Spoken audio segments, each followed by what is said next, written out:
We noticed that there was a police checkpoint, and when we were stopped, we found out that a bomb had been found in the exact spot where the car had been parked. As a result of the murder attempt, there is a fairly big screen fitted to the back of the house, almost like a cage. There's been a camera and monitors fitted. All the external doors of the house have all been fitted with bulletproof glass. There have been extra bolts and locks put in front and back doors. I have police escorts with me whenever I go out almost anywhere.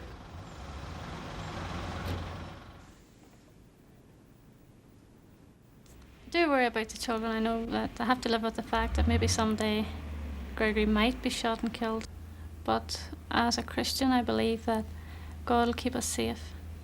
It is something I'll have to live with.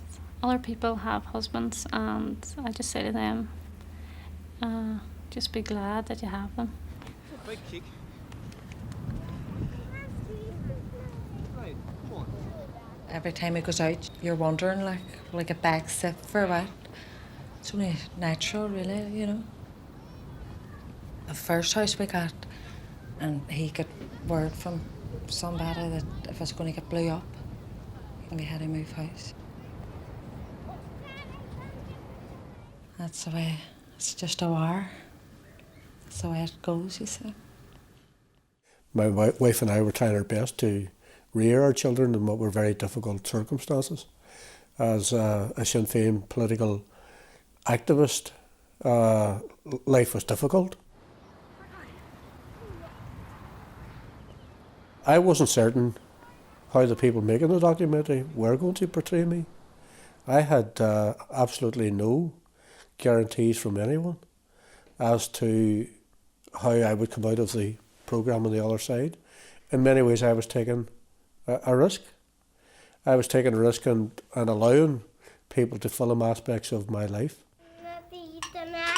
How do you and you now? By British broadcasting standards, I was portrayed, I think, in a fair light.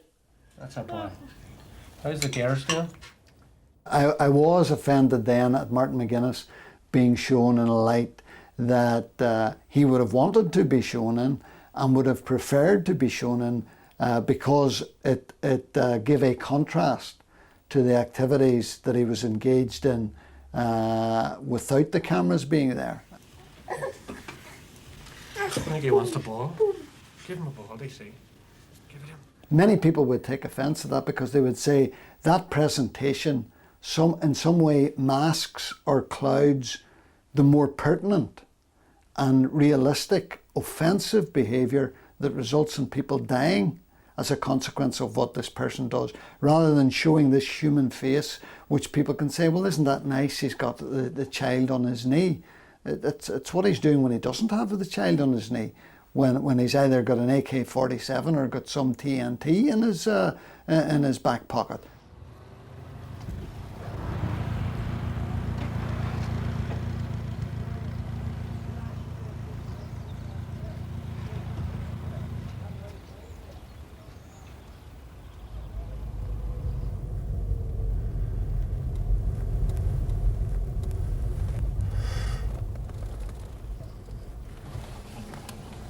Identification, please.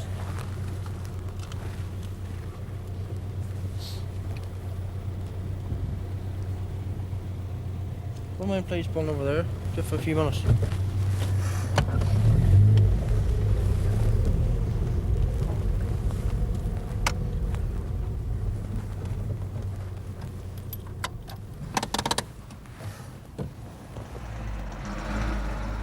Don't mind, please, open your boot and bonnet, please.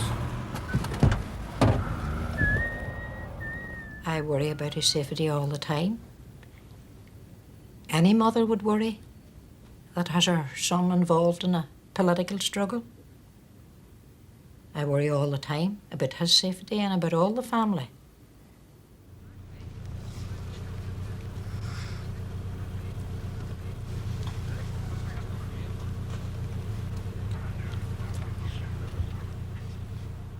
Martin's a man. He can use his own judgment. I never tried to influence him any one way or the other.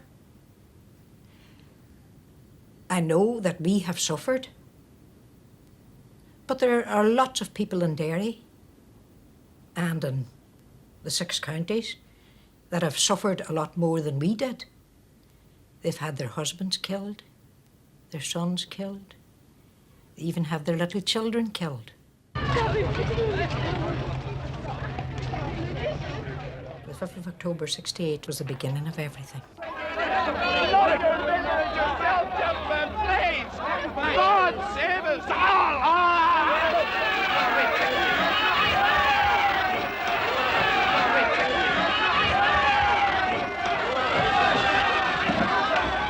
The first thing which really deeply affected my political consciousness was the fact that my people, people from the city, were battened to the ground on Duke Street on October the 1st, 1968.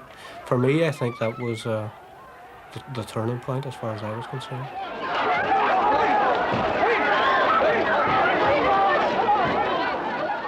It made a very, very deep impression on me, the fact that people who were seen to be the civic and political leaders of the city couldn't march on their own streets without being battened by the RUC. That made a very lasting impression upon me. It was portrayed as a peaceful parade which the police had attacked, and that wasn't the case at all, because I know many people who were at the parade and who said that the civil rights marchers, first of all, shouldn't have been marching there because it was an inflammatory part of the city to march in, and it was a very provocative type of a march, and that type of a march there was bound to cause trouble. The police naturally wanted to stop it, and then that's where the violence came in.